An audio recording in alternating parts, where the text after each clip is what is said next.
The Witches by Roald Dahl, Chapter 4, The Grand High Witch. The next day, a man in a black suit arrived at the house carrying a briefcase, and he held a long conversation with my grandmother in the living room. I was not allowed in while he was there, but when at last he went away, my grandmother came in to me, walking very slowly and looking very sad. "That man was reading me your father's will," she said. "What's a will?" I asked her. "It is something you write before you die," she said, "and in it you say who is going to have your money and your property. But most important of all, it says who is going to look after your child if both the mother and father are dead." A fearful panic took hold of me. "It did say you, Grandmama," I cried. "I don't have to go to somebody else, do I?" "No," she said. "Your father would never have done that. He has asked me to take care of you for as long as I live. But he has also asked that I take you back to your own house in England. He wants us to stay there." "But why?" I said. "Why can't we stay here in Norway? You would hate to live anywhere else. You told me you would." "I know," she said, "but there are a lot of complications with money and with the house that you wouldn't understand. Also, it said in the will that although your family is Norwegian, you were born in England and you have started your education there, and he wants you to continue going to English schools." "Oh, Grandmama," I cried, "you don't want to go and live in our English house. I know you don't." "Of course I don't," she said, "but I'm afraid I must. The will said that your mother felt the same way about it, and it is important to respect the wishes of the parents." There was no way out of it. We had to go to England, and my grandmother started making arrangements at once. "Your next school term begins in a few days," she said, "so we don't have any time to waste." On the evening before we left for England, my grandmother got on to her favourite subject once again. "There are not as many witches in England as there are in Norway," she said. "I'm sure I won't meet one," I said. "I sincerely hope you won't," she said, "because those English witches are probably the most vicious in the whole world." As she sat there smoking her foul cigar and talking away, I kept looking at the hand with the missing thumb. I couldn't help it. I was fascinated by it, and I kept wondering what awful thing had happened that time when she had met a witch. It must have been something absolutely appalling and gruesome, otherwise she would have told me about it. Maybe the thumb had been twisted off, or perhaps she had been forced to jam her thumb down the spout of a boiling kettle until it was steamed away. Or did someone pull it out of her hand like a tooth? I couldn't help trying to guess. "Tell me what those English witches do, Grandmama," I said. "Well," she said, sucking away at her stinking cigar, "their favourite ruse is to mix up a powder that will turn a child into some creature or other that all grown-ups hate." "What sort of a creature, Grandmama?" "Often it's a slug," she said. "A slug is one of their favourites. Then the grown-ups step on the slug and squish it without knowing it's a child."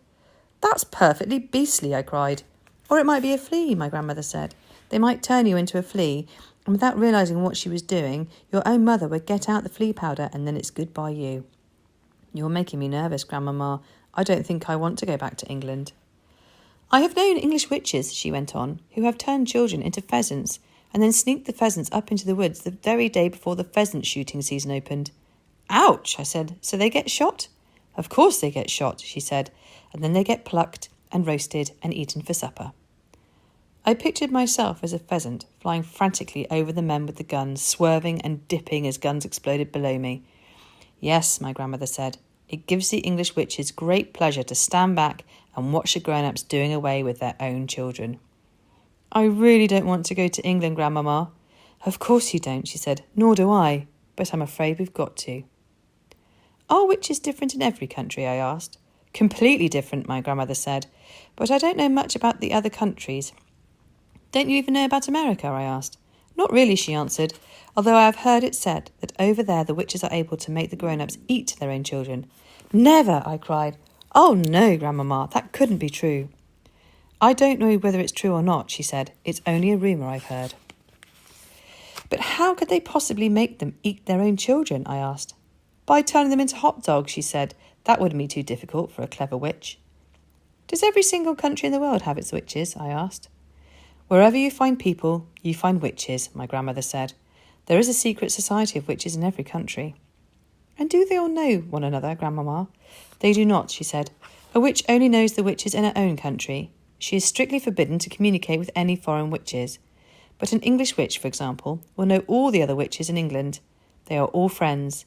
They ring each other up. They swap deadly recipes. Goodness knows what else they talk about. I hate to think. I sat on the floor watching my grandmother. She put her cigar stub in the ashtray and folded her hands across her stomach. Once a year, she went on, the witches of each separate country hold their own secret meeting. They all get together in one place to receive a lecture from the Grand High Witch of all the world. From who? I cried. She is the ruler of them all, my grandmother said. She is all-powerful. She is without mercy. All other witches are petrified of her. They see her only once a year at their annual meeting. She goes there to whip up excitement and enthusiasm and to give orders. The Grand High Witch travels from country to country attending these annual meetings. Where do they have these meetings, Grandmama? There are all sorts of rumours, my grandmother answered. I've heard it said that they just book into a hotel like any other group of women who are holding a meeting. I have also heard it said that some very peculiar things go on in the hotels they stay in. It is rumoured that the beds are never slept in, that there are burn marks on the bedroom carpets, that toads are discovered in the bathtubs, and that down in the kitchen the cook once found a baby crocodile swimming in his saucepan of soup. My grandmother picked up her cigar and took another puff, inhaling the foul smoke deeply into her lungs. Where does the Grand High Witch live when she's at home? I asked. Nobody knows, my grandmother said. If we knew that, then she could be rooted out and destroyed. Witchophiles all over the world have spent their lives trying to discover the secret headquarters of the Grand High Witch. What is a witchophile, Grandmama? A person who studies witches and knows a lot about them, my grandmother said. Are you a witchophile, Grandmama? I am a retired witchophile, she said. I am too old to be active any longer. But when I was younger, I travelled all over the globe trying to track down the Grand High Witch. I never came even close to succeeding. Is she rich? I asked. She's rolling, my grandmother said, simply rolling in money. Rumour has it that there is a machine in her headquarters which is exactly like the machine the government uses to print the banknotes you and I use. After all, banknotes are only bits of paper with special designs and pictures on them. Anyone can make them who has the right machine and the right paper. My guess is that the Grand High Witch makes all the money she wants and she dishes it out to witches everywhere. What about foreign money? I asked. Those machines can make Chinese money if you wanted them to, my grandmother said. It's only a question of pressing the right button. But Grandmama, I said, if nobody has ever seen the Grand High Witch, how can you be so sure she exists? My grandmother gave me a long and very severe look. Nobody has ever seen the devil, she said, but we know he exists. The next morning we sailed for England, and soon I was back in the old family house in Kent, but this time with only my grandmother to look after me. Then the Easter term began, and every weekday I went to school and everything seemed to have come back to normal again. Now at the bottom of our garden there was an enormous conker tree, and high up in its branches Timmy, my best friend, and I had started to build a magnificent treehouse. We were able to work a lot on it only at the weekends, but we were getting along fine. We had begun the floor, which we had built by laying wide planks between two quite far apart branches and nailing them down. Within a month we had finished the floor. Then we constructed a wooden railing around the floor that left only the roof to be built. The roof was a difficult bit. One Saturday afternoon, when Timmy was in bed with flu, I decided to make a start on the roof all by myself. It was lovely being high up there in that conker tree, all alone with the pale young leaves coming out everywhere around me. It was like being in a big green cave, and the height made it extra exciting. My grandmother had told me that if I fell I would break a leg, and every time I looked down I got a tingle along my spine. I worked away, nailing the first plank on the roof. Then suddenly, out of the corner of my eye, I caught sight of a woman standing immediately below me. She was looking up at me and smiling the most peculiar way. When most people smile, their lips go out sideways.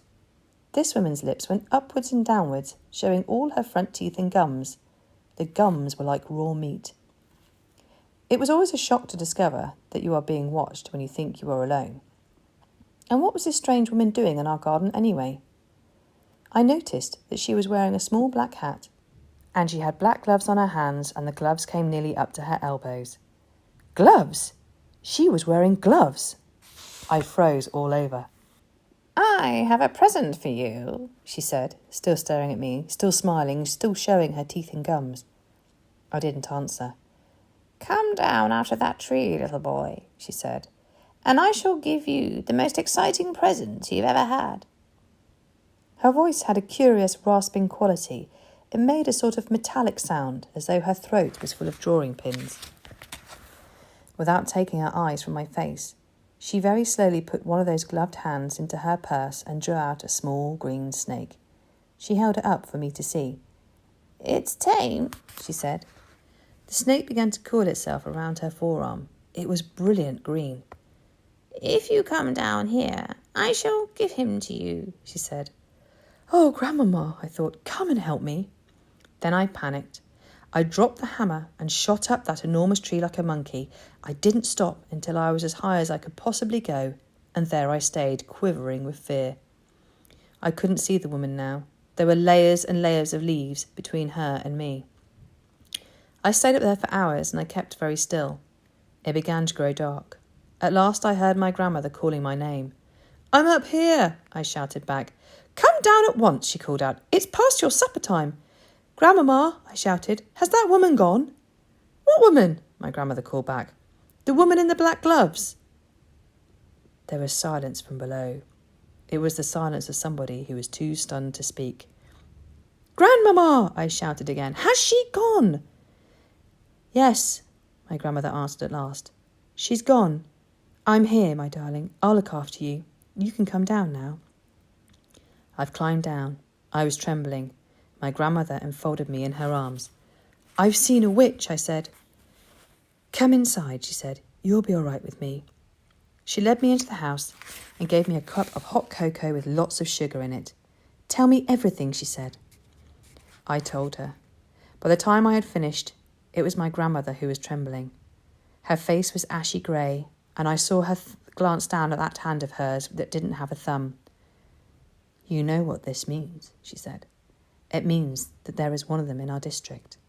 From now on, I am not letting you walk alone to school.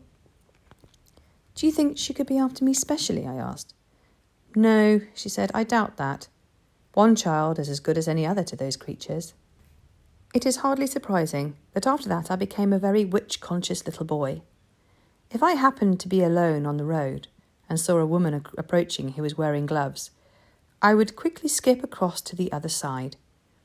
And as the weather remained pretty cold during the whole of that month, nearly everybody was wearing gloves. Curiously enough, though, I never saw the woman with the green snake again. That was my first witch. But it wasn't my last.